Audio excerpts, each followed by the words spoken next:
बाळासाहेबांच्या तमाम शिवसैनिकांना तुमच्या ह्या अनिश गाढवेचा, बाळासाहेबांच्या कडवट शिवसैनिकाचा मानाचा जय महाराष्ट्र। शिवसैनिकांनो, अजूनही शिवसेना एक वादळ आपल्या हक्काच्या या माध्यमाला सबस्क्राइब करायचं राहून गेलं असेल, अजूनही सबस्क्राइब केलं नसाल तर तुम्हा सर्व शिवसैनिकांना पुनश्च विनंती करतो, आत्ता ताबडतोब शिवसेना एक वादळ आपण सर्वांनी लाखोंच्या संख्येने सबस्क्राइब ठेवा। उभ्या महाराष्ट्राच्या कानाकोपऱ्यात तुमच्या माझ्या शिवसेनेच्या ज्वलंत विचारांना पोहोचवणाऱ्या या माध्यमाला आपण सर्वांनी मिळून मोठं करा ही नम्र विनंती करतो। आपण सर्वांनी महाराष्ट्र पोलीस दलाचा तो लोगो नक्कीच पाहिला असाल, ते अधिकृत चिन्ह नक्कीच पाहिलं असाल, ज्यामध्ये लिहिलेलं असतं संरक्षणाय खलनिग्रहाय। ही ओळ आपण नक्की पाहिली असाल। संरक्षणाय खलनिग्रहायचा अर्थ माहिती आहे शिवसैनिकांनो? म्हणजे सज्जनांच्या संरक्षणासाठी आणि दुर्जनांच्या विनाशासाठी आम्ही महाराष्ट्र पोलीस सदैव तत्पर। पण आता तसं होताना दिसतंय का? इथे दुर्जनांचं संरक्षण होतंय आणि सज्जनांचा विनाश होतोय।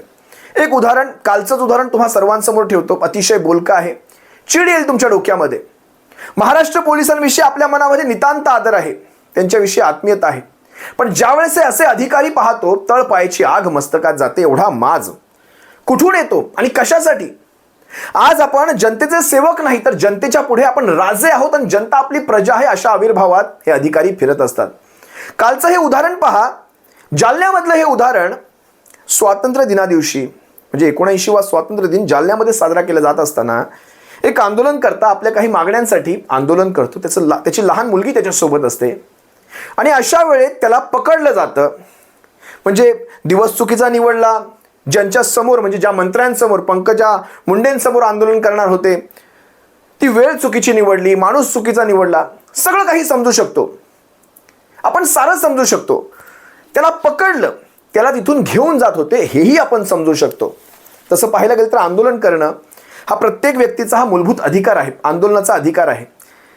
त्याला ज्या कायद्याअंतर्गत घेऊन गेले तो पोलिसांचा मूलभूत अधिकार आहे, आपण सगळं समजू शकतो। पण घेऊन जात असताना म्हणजे जवळपास 4 पोलीस अधिकारी त्याची गचांडी पकडून त्याला घेऊन जात असताना मागून एक अधिकारी येतो आणि ज्या फिल्मी स्टाईलमध्ये तो उडी मारून त्याच्या कमरेमध्ये लाथ घालतो, तुम्हाला हे पाहायलाच हवं। तळपायाची आग मस्तकात जाते।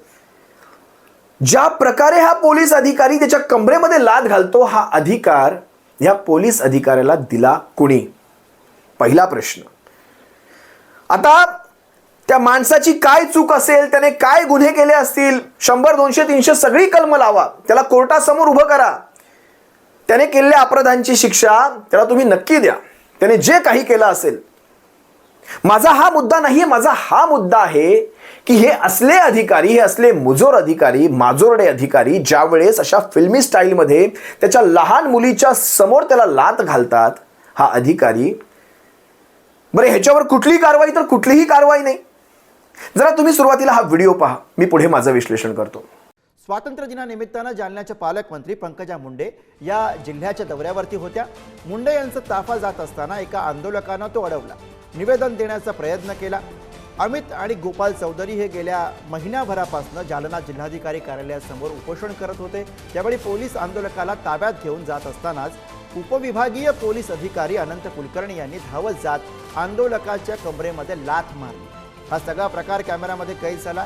त्यानंतर अधिकाऱ्याच्या या फिल्मी स्टाईल कृतीवरती स्वाभाविकपणे टीका होती।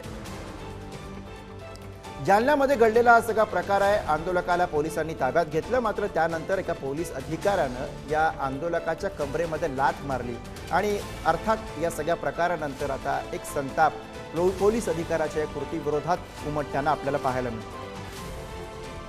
जालन्यामध्ये पालकमंत्री पंकजा मुंडे यांचा ताफा जात होता आणि याच दरम्यान घडलेली ही घटना आहे।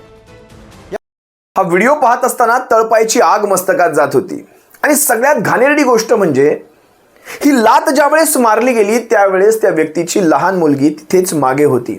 मी तुम्हाला आणखी एक व्हिडिओ दाखवतो, तिच्या हातामध्ये पिवळ्या रंगाची एक पिशवी आहे।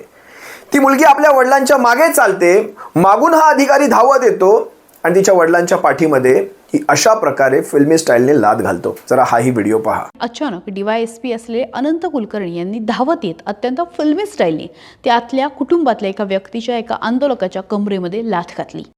एका लहान मुलीसमोर तिच्या वडिलांना अशा प्रकारे अमानुष मारहाण करणं हे आपल्या कायद्यात बसतं का? साधा विचार करा, ती लहान मुलगी आपल्या मनामध्ये त्या खाकी वर्दीविषयी काय विचार घेऊन आता चालत असेल की खाकी वर्दीतली माणसं अशी मागून येतात आणि आपल्याला लाथ मारतात. त्या खाकी वर्दीतल्या माणसाने माझ्या वडिलांना मागून येऊन लाथ मारली, ती व्यक्ती वाईट आहे. हेच विचार त्या लहान बाळाच्या मनात कायम राहणार आपल्या आयुष्याच्या शेवटापर्यंत. लहान मुलीसमोर तिच्या वडिलांना अशा प्रकारे लाथ घालणं हे कुठल्या कायद्यात बसलं? मला खरं तर प्रश्नचिन्ह MPSCच्या निवड प्रक्रियेवर सुद्धा करायचे. म्हणजे अशा प्रकारे इतक्या पटकन आपलं मानसिक संतुलन बिघडवून घेणारे हे अधिकारी काय परिस्थिती हँडल करू शकतात? विचार करा ना. साधीशी परिस्थिती, त्याला 4 जणांनी पकडलेला आहे आणि त्याला घेऊन जात आहेत. आंदोलनाचा विषय काहीही असो, पण मागून येऊन पकडलेल्या माणसाला अशा प्रकारे लाथ मारणं हे कुठल्या कायद्यात बसलं? आपल्याकडे सारे म्हणजे भुरट्या चोऱ्या, दरोडे, खून, जे काही गुन्हे असतील, गुन्ह्यांची स्वरूपं असतील, अगदी अंमली पदार्थ, वेश्या व्यवसाय, अगदी डान्स बार, हुक्के पार्लर, आपला क्राईम रेट सगळं शून्य झालेलं आहे. आपल्याकडे कुठलेही प्रश्न शिल्लक नाहीत. आता फक्त एवढीच आंदोलनकर्त्यांना पकडण्याचीच कामं बाकी आहेत आणि मग आपण अशा लाथा मारतोय का? असंही नाही. बरं, या सगळ्यावर ज्या वेळेस त्या पोलीस अधिकाऱ्याने स्वतःचं मत व्यक्त केलं, काय मत व्यक्त केलं तुम्हाला ऐकण्यासारखं अतिशय इंटरेस्टिंग आहे. जरा ऐका. दरम्यान या आंदोलनकर्त्याने आत्मदहनाचा प्रयत्न करून महिला पोलीस कर्मचाऱ्याच्या अंगावरती रॉकेल टाकल्यामुळे त्याला ताब्यात घेण्यासाठी बळाचा वापर करावा लागला, असं स्पष्टीकरण पोलीस अधिकाऱ्यांकडून दिलं गेलं. पोलीस स्टेशनला उपलब्ध असलेल्या PSOशी त्यांनी वादावादी केली, झटापट केली, त्यांच्यावर अटॅक केला आणि ते तिथून निघून गेले. आणि कार्यक्रमस्थळी आल्यानंतर जिल्हाधिकारी कार्यालयासमोर अंगावर राखील ओतून घेऊन आत्मदहन करण्याचा प्रयत्न केला, परंतु वेळीच आम्ही त्यांना रोखलं. परंतु ते खूप आक्रमक झाले होते, ऐकत नव्हते. त्या झटापटीत त्यांनी आमच्या महिला कर्मचाऱ्याच्या अंगावर रॉकेल टाकलं. मग त्यांना ताब्यात घेण्याकरता आम्हाला थोडासा बळाचा वापर करावा लागला.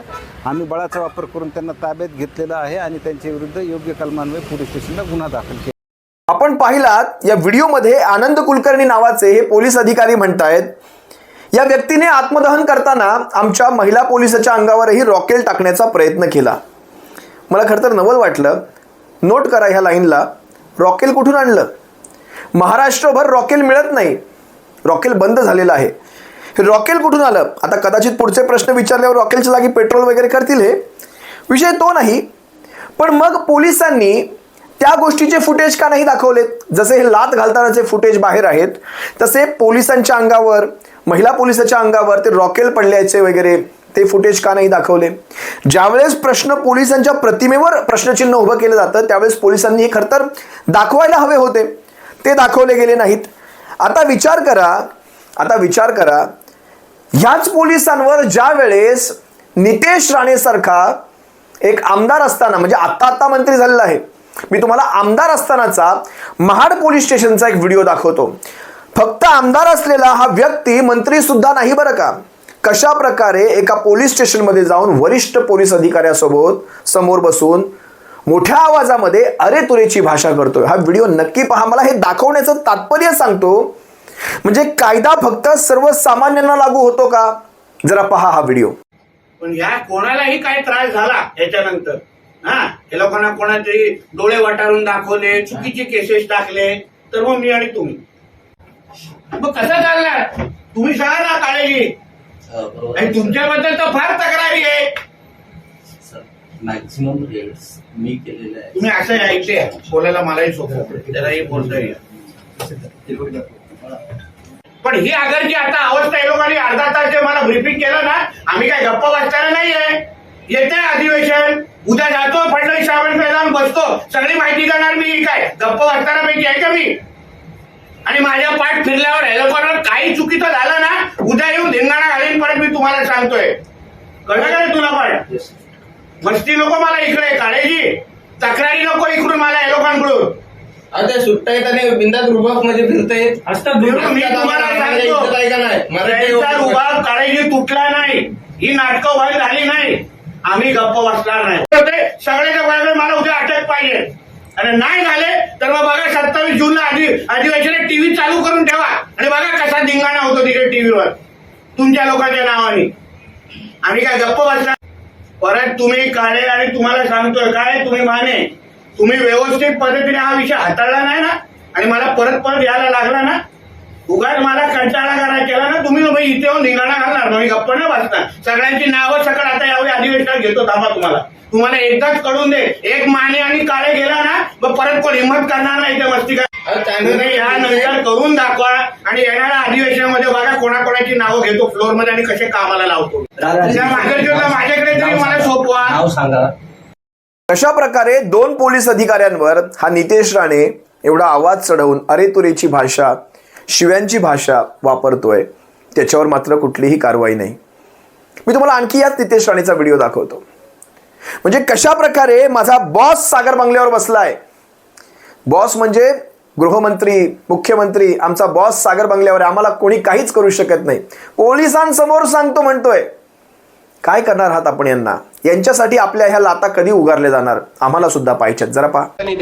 पोलिसांच्या समोर देतो चिंता करू नका माझा काही वाकडा करू शकणार नाही. आपला बॉस बसलाय सागर बंगल्यावर काही होत नाही आम्हाला. त्याचे पराक्रम इथेच संपत नाहीत बरं का. हा एका ठिकाणी सभेमध्ये असताना आपल्या कार्यकर्त्यांना खुश ठेवण्यासाठी काय म्हणतो माहितीये पोलिसांना म्हणजे आमच्या वाट्याला जायचं नाही आमच्या नादी लागायचं नाही नाहीतर अशा ठिकाणी तुमच्या बदल्या करू जिथून तुम्ही बायकोला सुद्धा फोन लावू शकणार नाहीत. हे पोलिसांच्या तोंडावर म्हटलं जातं. त्यावेळेस या अशा लाता का नाही उगारल्या जात? जरा पहा हा देखील व्हिडिओ. गृहमंत्री आमचे देवेंद्र फडणवीस साहेब आहेत. तुम्हाला अगर त्या पोस्टिंगवर अगर मजा येत नसेल ना तर अशी सगळी मस्ती करा मग तुम्हाला अशा जिल्ह्यामध्ये घेऊन जाऊ ना की बायकोला फोन पण लागणार नाही. त्या आंदोलनकर्त्यावर लाथा उगारणारे म्हणजे जनतेवर लाथा उगारणारे हेच पोलीस ज्या वेळेस या असल्या मंत्र्यांसमोर या असल्या आमदारांसमोर ज्यावेळेस मान खाली घालतात yes sir no sir yes sir no sir केविलवाण्या पद्धतीने करतात त्यावेळेस मात्र दुःख होतं. हाही एक व्हिडिओ पहा. आणि कोणाची दादागिरी सहन करण्यासाठी आम्ही करतोय का इथे? ते होते का तुम्ही होता सर ते रजेवर आहेत सर आता आणि ही जेव्हा घटना झाली ते होते सर. पाटीलजी तुम्ही होता ते होते सर ते होते ना नाही पण सर जबाबदारी आपल्या सगळ्यांची आहे ना सामूहिक जबाबदारी आहे ना त्यांची आमची सगळ्यांची सामूहिक जबाबदारी आहे. मग लक्ष सर आता देऊ आणि लक्ष देण्यासाठी तुम्ही त्या पदावर असले पाहिजे ना.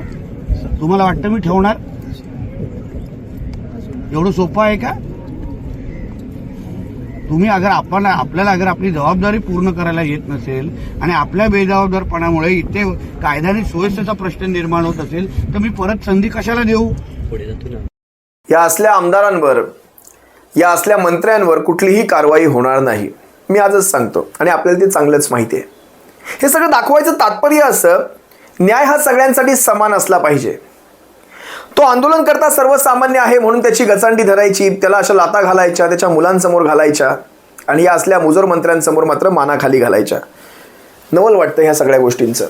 आपण जनतेचे सेवक आहोत. आम्हाला प्रचंड अभिमान आहे प्रचंड नव्हे आम्हाला माज आहे आमच्या महाराष्ट्र पोलिसांवर. आम्हाला गर्व आहे आमच्या महाराष्ट्र पोलिसांचा. पण हे काही विशिष्ट अधिकारी यांच्यामुळे हे सारं काही मातीमोल होतं. या असल्या अधिकाऱ्यांमुळे हे आनंद कुलकर्णींसारख्या अधिकाऱ्यांमुळे.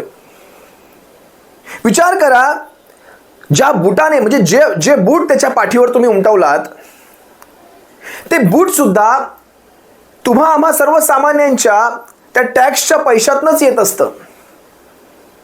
आपण सरकारी नोकर आहोत आपण सरकारी अधिकारी आहोत आपण सरकारने आपल्याला जनतेच्या सेवेसाठी उतरवलेलं आहे. जनतेवर अशा प्रकारे मुजोरी दाखवायला माज दाखवायला नक्कीच नाही. हा विषय तसा लहान असला तरी याच्यातून घेण्यासारखं भरपूर आहे. ज्यावेळेस सर्वसामान्यांवर हे अशा प्रकारचे हल्ले सरकारी यंत्रणांमार्फत होतील त्यावेळेस शिवसेना एक वादळ हे कटिबद्ध असेल त्याच्या विरोधात आवाज उचलायला. तुर्तास इथेच थांबतो. तुम्हा सर्वांची रजा घेतो. सप्रेम जय महाराष्ट्र. काळजी घ्या.